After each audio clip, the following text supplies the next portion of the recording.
Again, office shopping. I wanted to talk about wealth because during this whole time, even though I was going through from the beginning homelessness and stuff, I always say that I cannot be rich because my father is rich in houses and in land. Uh, I believe that God is my source. He's my connector. And if He is my everything and He guards over everything, there is no, and I am an inheritor and I am in His household. There's no way I can be poor, It's just crazy. People don't understand that. That's just like you living in someone's house that they are rich and you saying that you are poor. Like, yeah, you might not have the money, but you have everything that they have. You are able to partake into everything that they have. That's just like the maids of someone who was very rich. They're in guardianship of it. You see what I'm saying? Like, it's crazy. But anyhow, I wanted to talk about wealth because you cannot. People really don't understand this, but you have to shift your mind. Like, a guy really renewed my mind during this whole like phase because it changed from this whole poverty mindset that the society tries to put on you when you come to this world having everything, like I said, everything that you need. He supplied it all. And if you understand these laws, you'll be able to function a lot better and understand that you are an inheritor of this. Then you will be able to function and guide through this baby like none other. Okay. So yeah. I wanted to talk about wealth. Okay, because we all came here with wealth. Like, I'm not lying. We all came here with freaking wealth. Okay. And some people dictates what wealth is. But according to the dictionary, I'm going to go based off of the Webster Dictionary, okay? The Webster Dictionary says a wealth is the abundance of valuable possessions or money. Or money. So if you have something valuable or money and a lot of it, then the Webster Dictionary, which is the reference that people use worldwide for what things mean and the standard for what things are, the definition, how to define something. Yeah, if you go off of here, if you have an abundance of valuable possessions or money, then you are considered wealthy. Okay? Then you got to look at it. But if you look at it through that, you're like, okay, if you have abundance of possessions or money, like, okay, in order to have money, you have to have abundance of possessions, okay?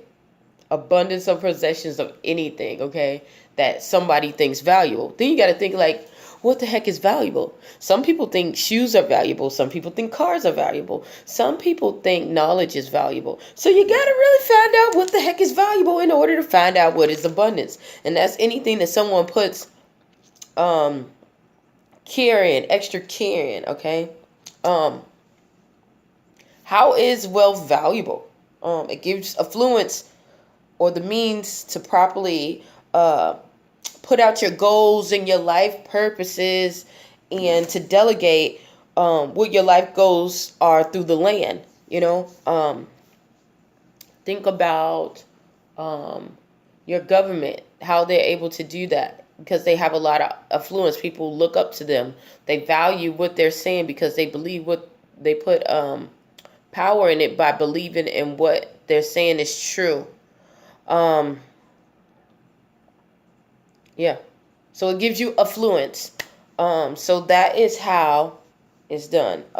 What is affluence? Okay, affluence is power. It's power given to someone, and they say, hey, "I believe this." You are able to. I believe what you're saying, and it gives the person power to change. Okay, affluent changes how someone views something. So, like it says even in the Bible, the rich rules over the poor, and the borrower is slave to the lender. That's like Proverbs 22nd. Let's see. Proverbs 22:7, okay? So it's letting you know that fluence gives you power. Like the rich rules over whoever he gives the money to. It's not the person who got the money is the ruler. No, the person who gives you gives you. So yeah, yeah,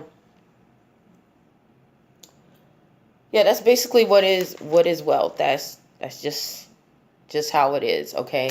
Um, so what if you don't have money in your hand? Does that mean that you are not wealthy? Not really. Not really. It's probably because you haven't operated out of the law and understand what wealth is, or you've given your wealth away. Okay? You're giving your wealth away. Like I said in my other videos, think about the lady who had like 5 kids, and she was saying that she was so poor and she was so this, and it was like, why didn't you put that use? Why didn't you guys make a business, or you can't operate out the license, but start something with selling something in order to get the funds to make the business, to pay for the funds, to go get the business, and then operate, step by step by step. Why didn't you put your manpower to work? So, yeah. So I wrote down a whole bunch of stuff because this was for myself, because I started seeing how sometimes when you are with God, sometimes you will be operating out of stuff, out of his laws, and don't even know that you operating out of it, because it's almost out of a habit. It's out of a habit. It's been conditioned into you. Okay. But in order to have wealth and to see it manifest, you have to understand what it is. You have to understand what comes after it, and what's the repayment of of being operating out of wealth. If you're working out of um the law of wealth, and you don't know the outcome of it or the reward of it when it comes, you're going to pass it by, and you're going to, or somebody can talk you out of it and give it away because you're looking for something else. That's just like uh you're looking for the right turn, and you're going down the street, and there's a sign, the right is on this side, right? This is your right, this is your left. But if the sign says this is your right, and you don't really know what right is, you don't know your directions, is your right hand, this is your right hand, you're going to automatically assume, because that sign has affluence. It's saying that I was put here, somebody put this here, and obviously they had to know what was going on, what was going on, what they were doing when they put the sign up. They had to know what they were doing when they put the sign up. So no one is going to say anything wrong, which is not true, but that's how you believe. When you look at a stop sign, when you look at a street, when it says M Street, left hand side, and it says Hank Street, you turn, and you're going for Hank Street, you're going to turn to the right, to Hank Street. Well, if they switch the signs and they say this is Hank Street and this is Elm Street, what are you going to do? You're going to go to M Street thinking it's Hank Street because the sign says Hank Street. Okay? So this is why you need to know and operate, when you operate out of this law, and know what law you are going out of. Okay? Because you will be tricked out of your inheritance. Okay? You will be tricked out of your inheritance. And you see so many people looking on television, and they're seeing all these people, and they're seeing the big outcome, but they never see the little steps that it took. Okay. So I'm gonna read you some stuff in the Bible that I was automatically applying out of my life, that I didn't even know. I didn't even know that I was applying it. I believed in God and I believed in his principles, but it just took over, and yeah. Okay. So, it said, Luke 6:38, give and it shall be given unto you. Good measure, pressed down, shaken up, running over, will be put into your lap. For within the measure you will use, it will be measured back to you. Okay? So before I was homeless, listen, before I was homeless, no joke, I was letting people come in my house, sleep there. They didn't have any place. There was this one boy. He was going through almost some of the same stuff that I went through as a kid, man. Like, his family was crazy. Let him stay there. They didn't even care. He was just getting out of freaking high school. Didn't know how to manage nothing. I was cooking for him, cleaning for him. They was saying bad stuff. I was still going. I was still going. I was still serving. I was still, going to church. These people were saying bad things. I was still helping. I was still reaching out to the homeless, feeding people, talking to people, giving them kind words to say. Okay? When it was my time to come, and I went through this, there were people who came out of the blue, said, come to my house, live with me. like that, like out of the blue, like boom, boom. I'll do this. They'll come out. I mean, it was just crazy. So that was one of the things. And then the next one, it was like what happened? Dang, I forgot. It was another one. I didn't even write it down.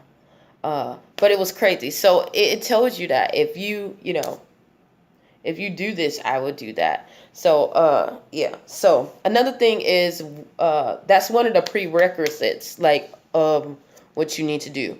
Um, there are other prerequisites, and I put down 5 for myself. And this is how I operated as I went. And I didn't, some of the stuff I didn't even know I was automatically, it was like automatically, boom, boom, boom, boom, boom, boom, boom. Like God was working through me in tune that I had to do, okay? That, like, I ended up getting operating out of wealth, okay? Wealth does have a prerequisite, and like I said, there's 5 of them that I got for myself. First one is work. Not just work, but diligent work. Repetition, planning, preparation, meditation. It said that, what was it? The Proverbs 10:4 said, a slack hand causes poverty, but the hand of the diligent makes rich. The hand of the diligent, meaning that you are going to go in, you are going to be boom, boom, boom, boom, like constant. Diligent means you're looking over everything, kind of delicate in your affairs, prudent, and making sure things are on task, on top. A lot of people, we always look at stuff when it's coming out, even look at the news cast, and you'll see a lot of people and they're putting out a lot of stuff, and some of that stuff is true, but they're not analyzing it and actually finding out, is it all true? Is it all good for everyone? Is it gonna minister to someone? Is it going to help them become better people, better citizens in the places that they live? It's going to be make them become better people, whether they are believers of God or not. Is it going to help them to become better inhabitants of the land, to be better people, to branch out and be just, better from within and outside? No. Some people don't do that. So yeah. So a slack hand causes poverty, but a hand of the diligent makes rich. Okay. Shoot, I should have wrote some more. But yeah, that was the one. Then the second one was wisdom, okay? With that one I had the crown of the wise, okay? Because wisdom has prerequisites too, okay? You cannot be, I don't give a care if you believe in Satan, if you believe in Buddha, Muhammad. I don't give a care if you just don't believe. You cannot be wealthy without being wise. You cannot. I don't care if somebody say this person was a prostitute shaking their butt. Look how they talk about Kim Kardashian. And, I'm really not too much of a fan. I used to watch the show, though, because it used to be kind of humorous a little bit. But I'm not really a fan of Kim Kardashian. I kind of like Khloe. But anywho. So, but she is very, she's a very good business person, okay? She knows how to go around. Now, and y'all need to look at their whole family. I keep telling people, like, y'all might say, oh, yeah, they're bad, they're horrible, whatever. But look at the patterns. They go around people who are wise, who know what they're doing, who are very skillful, who are talented in their fields, who brings wealth, who brings prosperity, who brings power. Some kind of power, okay? So it says the crown of the wise is their wealth, but the folly brings folly, okay? You can't be ignorant. And I used to be very goofy, and that used to be one of my downfalls. Not just being goofy, but I'm saying being around people who are not wise. You can be wise, but if you stay around fools, you will become a fool, okay? So you have to be very, very careful. See how these people are putting that stuff together. Look at, what else? Look at how they talk about Frank Lucas. Remember the drug dealer? That guy was very, very wise. If he would have put his mind to, like, he had this whole criminal organization where it was magnificent how his brain worked. However, he just had, the wrong avenue to go to it. But he was very, very wise. He was very, very wise as how he operated through the land. So, Excuse me. Yeah, you got to be very wise. Wisdom really, really helps you. Um, Repetition. It was very, very hard for me when you are around people. If you are a very wise person and you're around unwise people, you have to be. With me, I dealt with people who were. I was always around a lot of foolish people, a lot of people wise, and just a whole bunch of different other people. So all that stuff came to me at one time. So that's why a lot of people are very attracted to me, because I have a lot of those traits of like all a whole bunch of other stuff. But repetition, okay. That's just like what it's talking about, work. When you are in repetition, you are constantly in motion. You're constantly in motion. You never stop. You have to be constant in motion, because repetition requires you to move, to get up and move. um, and you have to do something over and over and over and over and over. We are creatures of habit. We learn most of our stuff from the first 7 stages. So in order for us to learn anything that is uh different other than what we learned from the first 7 years of our life, it has to go through repetition. When you think about it, and even when you're a kid, you learn stuff through repetition too. Even during that theta stage, it's repetition, repetition, repetition. How I lost the weight, how I lost the weight was repetition. How I ended up getting customers to constantly go was repetition. I had to constantly put my makeup out there. I had to constantly put stuff on my lips. And why you don't see stuff on my lips right now? Because I had to do 12 hours of reviewing this whole law. Um, this bill that is about to be law very soon. So that's why I don't have it on myself. Praying, meditation, planning, that's repetition. You constantly go. Yeah, you can make a plan, but you always have to retweak it, recalculate it, because we live in a world that things happen, and you see things where you can make your plan better. Yeah. So, what was it? I'm sorry. The rich over the poor are over the lender. Um, Oh yeah, that goes back to us. Proverbs 10:4. Slack hand causes poverty, but the hand of the diligent is rich. Okay, so repetition, humility. Um, because when you start doing stuff and it looks different from the norm, because if you are operating out of this and you have to constantly force yourself out of doing this in repetition, and you have a hard time doing it, it's usually because either you haven't done it, and not only that, but you are surrounded by people who are not doing it. Okay, you are surrounded. That was my biggest thing, and I always wanted to run and get around people who are doing it. But sometimes you can't do that, because if you be in the change in something, in a place or in a area, or you being a savior, God is doing that and making you become something different to make Him be glorified. You have to do something different. So yeah, people will attack you. They will come at you, and if you go back at it and attack them that way, it's going to take a lot of energy from you, and you need every ounce of energy. Okay, you got to learn what battles you got to take. That's going with wisdom too.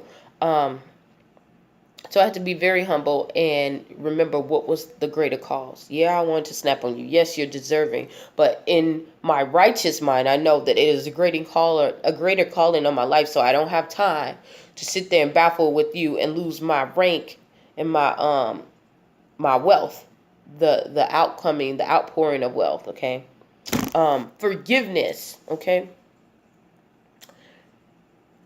wealth holds like this.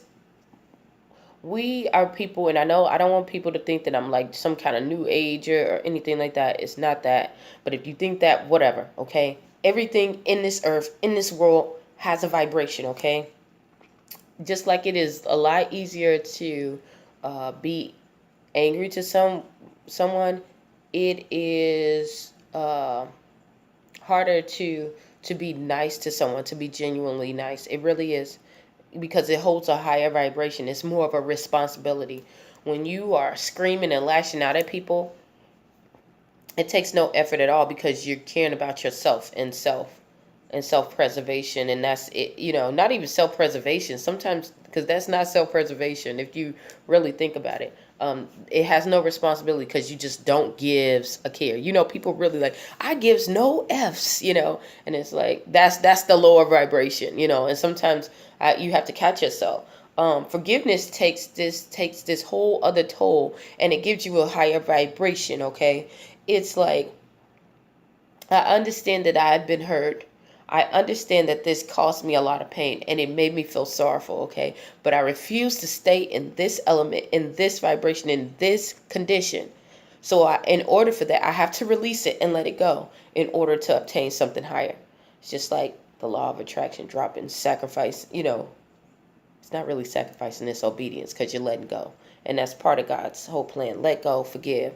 And then when you understand that and you can let go and you can go in that higher vibration, you can understand and you can forgive someone who has done you the same way, or who is doing that to you again. You can say, okay, I understand this. I can let it go. I remember when I was raped, it took me a lot and I felt so clustered in, like, I was so afraid and timid at everything, like doors. And people's like, why can't you go? And it's like, how can you even say, how can I not move? And it's only been a day.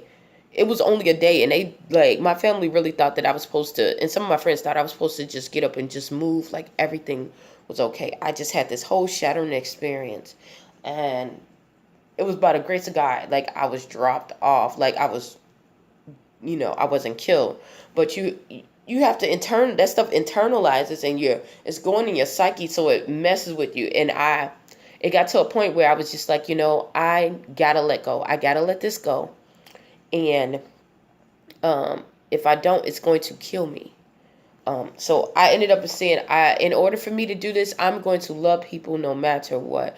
I'm not going to let them try to hurt me or attack me, but I'm going to love a little bit harder. I'm going to love deeper than I ever loved before. And I started finding ways to love and serve. And I didn't want to wallow in self-pity and say, oh, look at me, look at me. Now, this last time of being homeless, it almost made me start wallowing until I caught myself and I had to let it go. And my frequency started going higher. And not only that, it started bringing me to a lot of other opportunities, a lot of other people, and a whole bunch of other areas where I could be more used to God's creation, be more used to what He has called me to be, okay?